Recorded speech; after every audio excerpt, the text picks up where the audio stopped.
الحمدللہ وکفا والصلاۃ والسلام علی من لا نبی بعد۔ عزیز طلباء، علماء، عوام ساتھیوں، الحمدللہ ایک عرصے سے شرح عقائد اور علم کلام کے مختلف کتب اور علم مناظرہ پڑھانے کی توفیق مل رہی ہے، اور کچھ عرصے سے شرح عقائد کی تدریس کی سعادت 2 اداروں میں حاصل ہو رہی ہے، جامعہ مدنیہ اور دارالعلوم رحمانیہ بفرزون۔ پچھلے سال ہمارے چند دروس ریکارڈ بھی ہوئے جسے عوام و خاص نے بہت پسند کیا، لیکن چونکہ آپ کے علم میں ہے کہ ہم نے سال کے اندر کتاب ختم کرنی ہوتی ہے، اور جس تفصیل سے وہ دروس جا رہے تھے تو شاید ہماری سال کے اندر کتاب ختم نہ ہوتی، اس لیے ہم نے ریکارڈنگ کو موقوف کیا اور عام فہم انداز میں کتاب کی تفہیم ہم نے شروع کی۔ ظاہر ہے کہ عام طور پر کتاب ہر آدمی ہر جگہ سے پڑھ سکتا ہے، تو بہت سے ساتھیوں نے رابطہ کیا کہ اس حوالے کو جاری رکھا جائے، اس ترتیب کو جاری رکھا جائے۔ تو ساتھیوں کے مشورے سے، اداروں کے مشورے سے اب ہم نے باقاعدہ ان دروس کی ریکارڈنگ کی ترتیب بنائی ہے۔ میں قریباً دن میں 8 گھنٹے 8 پیریڈز پڑھاتا ہوں، پھر مسجد کی ذمہ داریاں ہیں، درس قرآن ہے، جیسے آج بھی ہمارا درس قرآن ہوگا، تصنیف و تالیف ہے، مہمان ابھی بھی عصر میں مہمانوں سے فارغ ہوا، تو انشاءاللہ جیسے جیسے موقع ملے گا تھوڑا تھوڑا کر کے ہم انشاءاللہ ان دروس کو چلاتے رہیں گے۔ دعا فرمائے کہ اللہ پاک انہیں مکمل کرنے کی توفیق عطا فرمائے۔ شرح عقائد کا تعلق یہ علم کلام کے ساتھ ہے، جیسے شرح جامی کا تعلق نحو کے ساتھ ہے، ارشاد الصرف کا تعلق صرف کے ساتھ ہے۔ یہ اس فن کی ایک کتاب ہے، تو ظاہر ہے کسی بھی فن کی کتاب آپ اس وقت پڑھیں گے جب اس فن کا ذوق اور شوق اور اہمیت آپ کے دل میں ہو۔ لہذا باقاعدہ کتاب شروع کرنے سے پہلے چند تمہیدی باتیں جو میں کرنا چاہتا ہوں، اس میں سے سب سے پہلے علم کلام، یعنی جو فن ہم پڑھیں گے شرح عقائد کی صورت میں، اس کی اہمیت۔ تو اس کی اہمیت قرآن و حدیث، سلف و صالحین کی کتب بھری پڑی ہیں۔ قرآن مجید فرقان حمید میں اعوذ باللہ من الشیطان الرجیم بسم اللہ الرحمن الرحیم سورہ توبہ کے اندر ہے وَإِن نَكَثُوا أَيْمَانَهُم مِّن بَعْدِ عَهْدِهِمْ وَطَعَنُوا فِي دِينِكُمْ فَقَاتِلُوا أَئِمَّةَ الْكُفْرِ إِنَّهُمْ لَا أَيْمَانَ لَهُمْ لَعَلَّهُمْ يَنْتَهُونَ۔ یہاں تان فی دین کے متعلق ابن عرفہ لکھتے ہیں کہ اس آیت میں علم کلام پڑھنے کی اہمیت کا اندازہ ہوتا ہے کہ جو لوگ دین میں تان کرے ان کے ساتھ قتال کرو۔ فقاتلو، یہ جو قاتلو ہے مرتب علی امرین النقص والتان فی دین والقتال اعم من ان یکون بالسیف او باللسان۔ تو جو لوگ دین میں تان کرتے ہیں ان کے ساتھ جو قتال وہ تلوار کے ذریعے سے بھی کر سکتے اور لسان کے ذریعے سے بھی کر سکتے ہیں، اور لسان کے ذریعے سے جو قتال ہوگا ظاہر ہے کہ وہ علم کلام کے ذریعے سے ہی ہوگا۔ دین پر جو طعن و تشنیع جو اعتراضات ہیں ظاہر ہے وہ علم کلام کے ذریعے سے ہی دور ہوں گے۔ اسی طرح سورہ توبہ کے اندر یا ایھا النبی جاہد الکفار والمنافقین واغلظ علیہم، ابن عرفہ کہتے ہیں جاہد الکفار بالسیف والمنافقین بالحجت، تو حجت کے ذریعے سے جو جنگ ہوگی وہ ظاہر ہے علم کلام کے ذریعے سے ہوگی۔ دیگر بھی کئی کتابیں ہیں۔ امام ابو الحسن اشعری رحمہ اللہ نے اس پر مستقل رسالہ لکھا ہے، رسالۃ استحسان الحوض، یعنی فی علم الکلام، علم کلام کے اندر غور و خوض کرنے کے استحسان پر مستقل رسالہ لکھا ہے، جو لاہور سے مختلف رسائل کا مجموعہ جو چھپا ہے امام غزالی کا، اس کے آخر میں، اور اس میں بڑی تفصیل کے ساتھ جو علم کلام کے اصولی مباحث ہے انہیں قرآن و حدیث سے ثابت کیا۔ مثلا ابراہیم علیہ السلام کا جو واقعہ ہے کہ انہوں نے کہا کہ میں سورج کی پوجا نہیں کرتے تو ڈوبنے والا ہے، تو اس کی وجہ یہ تھی کہ سورج حرکت کرتا ہے، ڈوبتا ہے، حرکت کرتا ہے، اور حرکت یہ حادث کی علامت ہے، اور ظاہر حرکت اور سکون اور حادث علم کلام کا بنیادی موضوع ہے۔ اس طرح لو کان فیہما آلہۃ الا اللہ لفسدتا، یہ برہان و تمانے اس سے ثابت کر سکتے، برہان تمانوں اس سے ثابت کرتے علم کلام کے اندر۔ اس طرح دیگر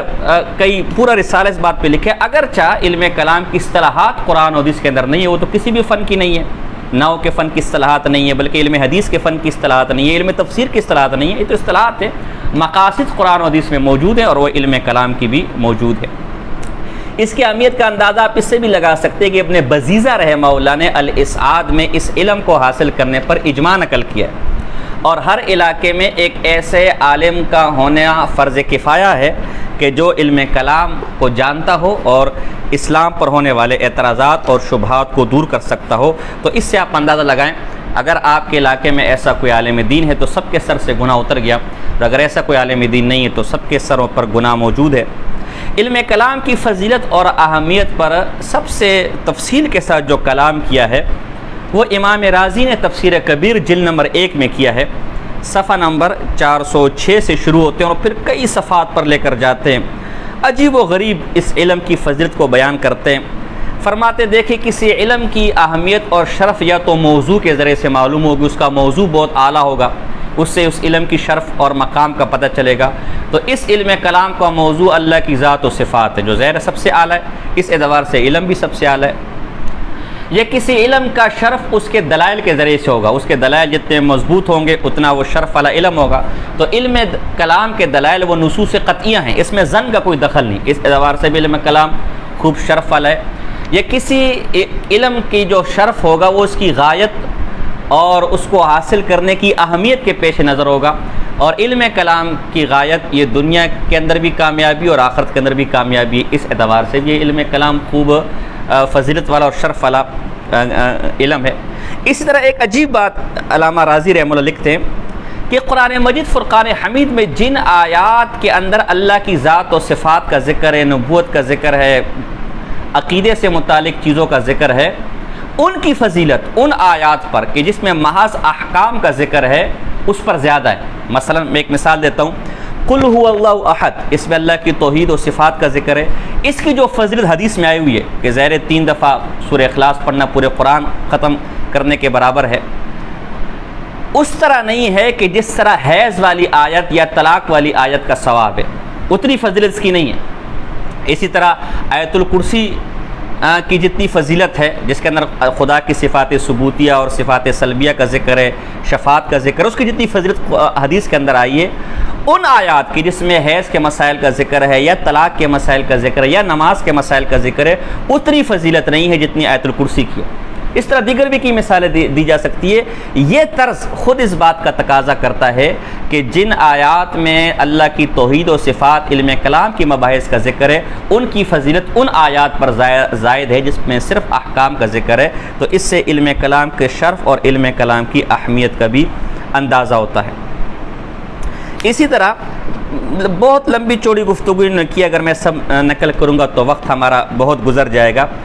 علامہ پرہاروی رحمہ اللہ، ان کی نبراس ہمارے پاس موجود ہے، انہوں نے ایک عجیب گفتگو کی ہے، مختصر ہم ذرا اس کو تفصیل سے بیان کریں گے کہ علوم 6 قسم کے ہیں، علم کلام، علم تفسیر، علم حدیث، علم اصول فقہ، علم فقہ اور تصوف۔ ان میں جو سب سے زیادہ فضیلت جس علم کو ان 6 علوم میں سے حاصل ہے وہ علم کلام کو حاصل ہے، اس لیے کہ علم کلام کی ضرورت ان تمام علوم کے اندر پڑتی ہے۔ مثلا اگر آپ تفسیر کو دیکھ لیں تو اگر ہم بہت زیادہ عام فہم بات لے لیں، اختلاف کے اندر نہ جائیں، تو احکام سے متعلق آیات زیادہ سے زیادہ 500 ہے۔ اب قرآن کی آیت تو 6000 سے اوپر ہے اختلاف کے ساتھ، تو باقی آیات میں کس کا ذکر ہے؟ ظاہر ہے باقی آیات میں علم کلام سے متعلق مباحث کا ذکر، اللہ کی توحید و صفات اور نبوت۔ تو اگر علم کلام کے اندر آپ ماہر نہ ہوں گے تو قرآن کا ایک بہت بڑا حصہ سمجھنے سے رہ جائے گا۔ اسی طرح حدیث کے اندر آپ آئیں تو حدیث میں کچھ حدیثیں آپ کو ملیں گی جن کا تعلق صفات متشابہات کے ساتھ ہے۔ اگر علم کلام کے اندر آپ کو مہارت نہ ہو تو ان احادیث کی تفہیم اور توضیح میں آپ پھسل جائیں گے۔ چنانچہ علماء نے اس پر مستقل کتابیں لکھی، جیسے مثلا میرے پاس امام رازی رحمہ اللہ کی تاسیس التقدیس ہے، وہ اسی موضوع کے اوپر ہے۔ اسی طرح دفع شبہ التشبیہ امام جوزی کی کتاب ہے جس میں قریباً 160 کے قریب وہ احادیث و صفات متشابہات کے ساتھ کے متعلق ہے، ان کا ذکر ہے۔ اس طرح شیخ الاسلام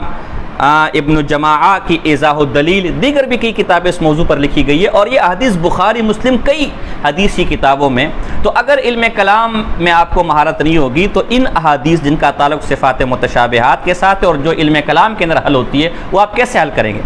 یہی وجہ ہے کہ بڑے بڑے علماء اس میدان میں پھسل گئے۔ میں ایک مثال دیتا ہوں، امام ابن خزیمہ رحمہ اللہ بہت بڑے محدث ہے، حدیث میں ان کی مہارت کے اندر شاید ہی کسی کو شک و شبہ ہو۔ انہوں نے صفات متشابہات کے اوپر ایک کتاب لکھی، کتاب التوحید، اور ان پھسل گئے اس باب میں، اور اللہ کے لیے ہاتھ اور داڑھی اور چہرہ اور آنکھیں اور خدا جانے کیا کیا ثابت کیا، یہاں تک کہ امام رازی رحمہ اللہ کو لکھنا پڑا کہ یہ ابن خزیمہ کی کتاب التوحید نہیں ہے بلکہ کتاب الشرک ہے۔ اگرچہ امام بیکی رحمہ اللہ نے الاسماء والصفات کے اندر لکھا ہے کہ ابن خزیمہ رحمہ اللہ نے اپنی اس کتاب سے رجوع کر لیا تھا، اور ہم اللہ سے یہ امید رکھتے ہیں کہ انشاءاللہ انہوں نے اس سے رجوع کر لیا ہوگا۔ اچھا، انہی احادیث کی توضیح جو صفات متشابہات کے متعلق ہے، کتاب ہمارے موجود ہے، امام بیکی کی الاسماء والصفات ہے۔ تو اب دیکھیں ابن خزیمہ رحمہ اللہ میں کئی محدثین کے حوالے دے چکا ہوں، بڑے بڑے محدثین ہیں، لیکن اس باب کے اندر وہ پھسل گئے۔ تو اگر حدیث اس علم کلام میں آپ کو مہارت نہیں ہوگی تو صفات متشابہات سے متعلق جو احادیث ہے ان میں آپ سے گڑبڑ ہو جائے گی، لہذا حدیث کے اندر بھی اس کی ضرورت پڑے گی۔ اگر آپ اصول فقہ کے اندر آ جائے تو مختصر ابن حاجب، پھر اس کی شرح ہمارے پاس موجود ہے، ذرا اوپر اٹھانا ذرا مشکل ہے، مسلم الثبوت ہو گیا، دیگر اصول بزدوی ہو گیا، ان سب کے اندر علم کلام کے مباحث موجود ہے، بلکہ خلف وعید جیسے دقیق مسئلہ ان اصول فقہ کی کتابوں میں موجود ہے، اور ظاہر اس کا تعلق علم کلام کے ساتھ ہے۔ اگر علم کلام میں آپ کو مہارت نہیں ہوگی تو اصول فقہ کے ان مباحث کو حل کرنے سے آپ عاجز ہوں گے۔ پھر فقہ کی طرف آ جائے تو اردو فتاویٰ کے اندر تو کتاب العقائد شروع کے اندر پڑھا ہوتا ہے، اور فقہ کی عربی کی جو کتابیں جو اس میں تو بھرے پڑے ہیں عقائد سے متعلق اور کفر سے متعلق مسائل۔ تو اگر اس علم کے اندر آپ کو مہارت حاصل نہیں ہوگی تو ظاہر ہے کہ فقہ کے وہ مسائل آپ حل نہیں کر سکیں گے۔ اسی طرح تصوف کے اندر آ جائے تو تصوف کی بنیادی کتاب ہمارے پاس التعرف لمذہب اہل تصوف علامہ کلابازی رحمہ اللہ کی کتاب ہے۔ اس طرح بنیادی کتاب رسالہ قشیریہ امام قشیری رحمہ اللہ کی ہمارے پاس موجود ہے، دیگر بھی کتابیں، اس کو آپ کھولیں، اس کی شروع میں آپ کو علم کلام عقائد کی مباحث ملیں گی، عقیدے کے مسئلے ملیں گے۔ تو اگر علم کلام میں آپ کو مہارت نہیں ہوگی تو ظاہر سی بات ہے کہ تصوف کے مسائل اور تصوف کی کتابیں بھی آپ حل نہیں کر سکیں گے۔ تو علم کلام کی ضرورت آپ کو ہر فن میں ملے گی، فقہ میں، اصول فقہ میں، تصوف میں، حدیث میں، تفسیر میں، اس سے آپ اس فن کی اہمیت کا اندازہ لگا سکتے ہیں۔ اور بھی اگر آپ نے پڑھنا ہو تو امام رازی رحمہ اللہ کی تفسیر کبیر کا حوالہ میں دے چکا ہوں، اس کے اندر آپ پڑھ سکتے ہیں۔ مجھے ایک واقعہ یاد آ گیا جو تبیین الکاذب المفتری کے اندر لکھے امام جوینی رحمہ اللہ کے حوالے سے نقل ہے کہ انہوں نے خواب دیکھا کہ ابراہیم علیہ السلام کو خواب میں دیکھا اور آپ کے قدموں کو بوسہ دیا، اور پھر ابراہیم علیہ السلام سے علم کلام کے متعلق پوچھا تو ابراہیم علیہ السلام نے فرمایا کہ یہ اچھا کلام ہے، اچھا علم ہے، اس سے شبہات اور جو شکوک ہے وہ دور ہوتے ہیں۔ تو اگرچہ خواب مستدل نہیں بن سکتا، ہم اس کو صرف تائید کے طور پر پیش کرتے ہیں۔ اور یوں سمجھے کہ علم کلام اس کی مثال جڑ کی طرح ہے، درخت ہے، اس کے اندر پھل ہیں، پتے ہیں، تو اگر کسی موسم میں پھل اچھا نہ آیا، پتے اچھے نہ آئے، یا پھل سوکھ گئے، پھل کو کیڑا لگ گیا، یا پتے سوکھ گئے، اگر وہ جڑ کے ساتھ ہے، زمین کے ساتھ ہے، تو امید ہے کہ کبھی نہ کبھی انشاءاللہ اس پر پتے اگ آئیں گے، اس پر میوہ اگ آئے گا۔ لیکن اگر وہ جڑ ہی سے ختم ہو گیا ہو تو پھر چاہے جتنے ہرے بھرے پتے کیوں نہ ہو اور کتنے میٹھے پھل کیوں نہ ہو، چند دن کے اندر وہ خراب ہو جائیں گے۔ اعمال کی مثال پتوں اور پھلوں کی طرح ہے، اگر کسی وقت اعمال میں کمزوری ہو بھی گئی، کبھی امید ہے کہ اعمال اچھے ہوں گے یا قیامت میں اللہ معاف کر دے گا، لیکن علم کلام، علم عقائد کی مثال یہ درخت کے جڑ کی مانند انسان کے اندر ہے۔ اگر اس میں کوئی کمی کوتاہی ہے تو قبر کے اندر بھی پکڑ ہے، اور آخرت کی منزل کو، قیامت کی منزل کو پار کرنا بھی بہت مشکل ہے۔ تو بہرحال یہ علم کلام سے متعلق چند موٹی موٹی اس میں کی اہمیت سے متعلق چند موٹی موٹی باتیں میں نے آپ کے سامنے کی۔ اس سے آپ اس علم کی اہمیت کا اور اس علم کی سیکھنے پر تو میں حوالہ دے چکا ہوں کہ اجماع سے ثابت ہے فرض کفایہ ہر علاقے میں ایک ایسے عالم ہونے کا، بلکہ یہ ہمارے پاس امام سنوسی رحمہ اللہ، میں آگے جاؤں گا، امام سنوسی رحمہ اللہ نے تو مقلد کے ایمان ہی کو قبول نہیں کیا۔ ہمارے علم کلام میں مسئلہ اٹھتا ہے کہ آیا ایمان مقلد، یعنی ایک آدمی عقائد کو نہیں جانتا، بس ماں باپ کو مسلمان دیکھے تو وہی مسلمان ہو گیا،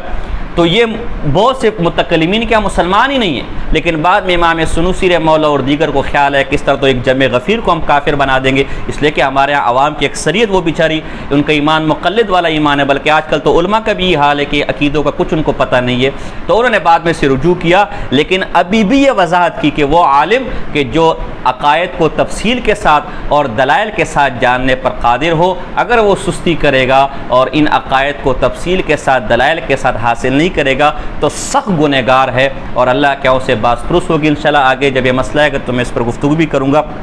تو وقت زیادہ میں نہیں لینا چاہتا۔ یہ آج کی ہماری نشست تھی جو مختصر طور پر علم کلام کی اہمیت سے متعلق تھی، چند باتیں میں نے آپ کے سامنے کی، اس سے آپ اس علم کی اہمیت کا، قدر و منزلت کا اندازہ لگا لیں گے۔ اللہ پاک سے دعا ہے کہ اس علم جو مفقود ہوتا ہوا علم ہے، اس علم کی طرف ہمیں متوجہ ہونے کی توفیق عطا فرمائے، اسے حاصل کرنے کی توفیق عطا فرمائے، اس میں مہارت حاصل کرنے کی توفیق عطا فرمائے۔ وما علینا الا البلاغ المبین۔